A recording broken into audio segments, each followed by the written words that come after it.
Hey, welcome to The Explainer. Do you ever feel like you're just caught in a storm of your own emotions? Totally overwhelmed by stress, anger, and just the crazy pace of modern life? Well, in this Explainer, we're going to learn how to transform our relationship with that inner storm. We're going to turn that chaos into calm by diving deep into the science and spirit of temper.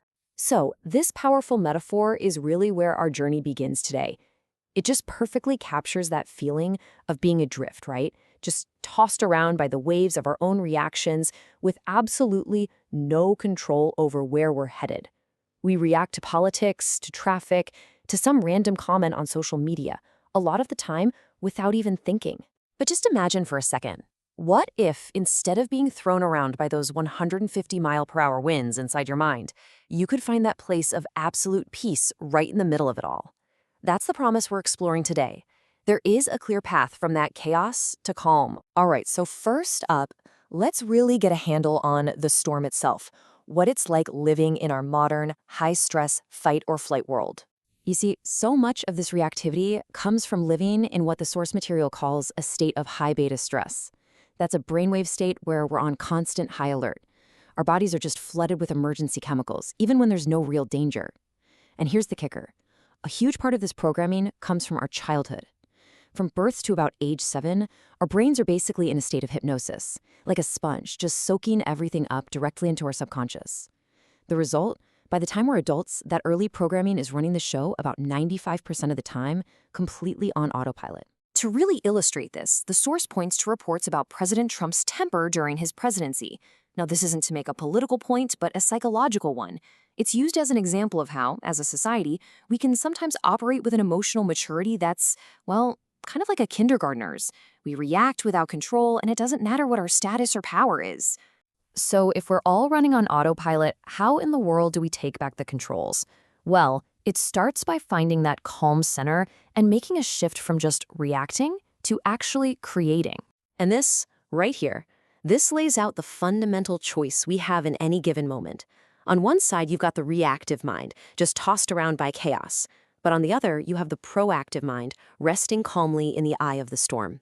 It's really the difference between being controlled by your past programming and consciously creating your present moment. Okay, so this next part is a big one. Who's really running the show inside your body? The answer comes from a major scientific shift, and honestly, it might just change everything you thought you knew about your own biology. This quote is from a cell biologist named Dr. Bruce Lipton. For decades, the central belief in biology was that our genes control our destiny. You've got the fat gene or the anger gene, and that's just your lot in life. Well, Dr. Lipton's research completely flips that entire idea on its head. And the proof for this new idea came from a really surprising place, the Human Genome Project.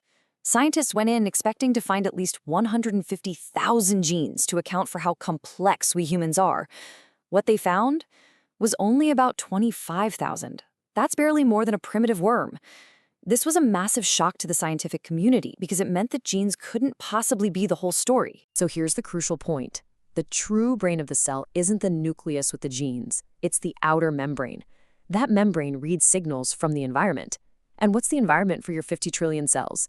It's your perception, your thoughts, your beliefs. You are not a victim of your genes. You are the master of your biology, constantly sending signals that tell your genes what to do. Okay. Knowing we're creators, not victims. That's a total game changer, right? But how do we actually apply it? Well, Dr. Joe Dispenza found the answer by studying people who healed themselves from serious conditions, and he discovered they all had 4 key things in common. What he found was just remarkable. First, every single one of them believed in some kind of higher intelligence inside them that already knew how to heal. Second, they truly accepted that their thoughts were real, actual things that create chemicals and directly signal the body. Third, they made a conscious choice to reinvent themselves to no longer be their old sick self.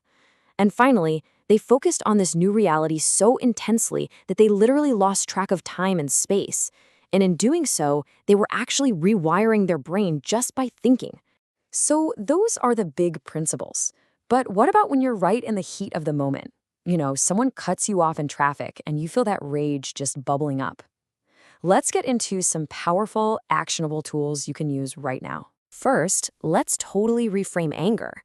The Dalai Lama explains that not all anger is destructive. When anger is motivated by deep compassion, a desire to correct an injustice without hating the person doing it, it can actually be a powerful force for positive change. It gives us the energy and determination to act. Okay, our second tool is something called radical acceptance. This comes from a really effective type of therapy called DBT, and it's all about accepting reality exactly as it is, not as we wish it were. Now, this doesn't mean you approve of the situation, not at all. It just means you stop fighting what is. Because fighting reality, that's what causes suffering. Acceptance is what gives us the freedom to act wisely. So, how do you actually do this? Well, it starts with simply acknowledging reality, without all the should-haves. Then, you remind yourself that the past is over and done. You can't change it. From there, you practice letting go of all the judgments, good, bad, fair, unfair. And finally, and this is a big one, you forgive yourself. Your mistakes aren't failures. They're just opportunities to learn. So, what happens when we put all these pieces together? When we combine this new understanding of our own power with these practical, in-the-moment tools, well, we start a process of transformation. We literally begin to become someone new. The whole journey begins in a single moment of awareness, the moment you interrupt an automatic, subconscious thought and consciously choose a new one. It's about catching yourself in that old pattern and deciding, you know what, I'm not going to think, feel, and act that way anymore. This is the first, absolutely crucial step to breaking the habit of being your old self. And then comes the really cool part, new wiring. We use mental rehearsal. The source mentions studies where people change their brains just by imagining playing the piano. By repeatedly thinking about who you want to be, you fire and wire new neural pathways together. You are literally installing new neurological hardware, making that new thought your automatic default state. As these new neural networks get stronger and stronger with practice, your personality actually begins to change. I mean, think about it. Your personality isn't some fixed thing you're born with. It's really just a set of memorized thoughts, behaviors, and emotions. As you create new ones, the old reactive self that was living in the past just starts to fade away. And a new, consciously created personality takes its place. And the end result of all this? It's a total evolution. You shift from being a reactive victim of your circumstances into a proactive human, consciously in charge of your own mind, your body, and your life. You're no longer that ship without a rudder. You are the captain, calmly and deliberately navigating the waters of your own existence. So, at the end of the day, here's what we've learned. We are not slaves to our tempers or our genes, not even close. We are the players, the chemists, and the programmers of our own experience. The greatest, most important game in the entire universe is being played right between your eyes. So the only question left is, are you ready to play?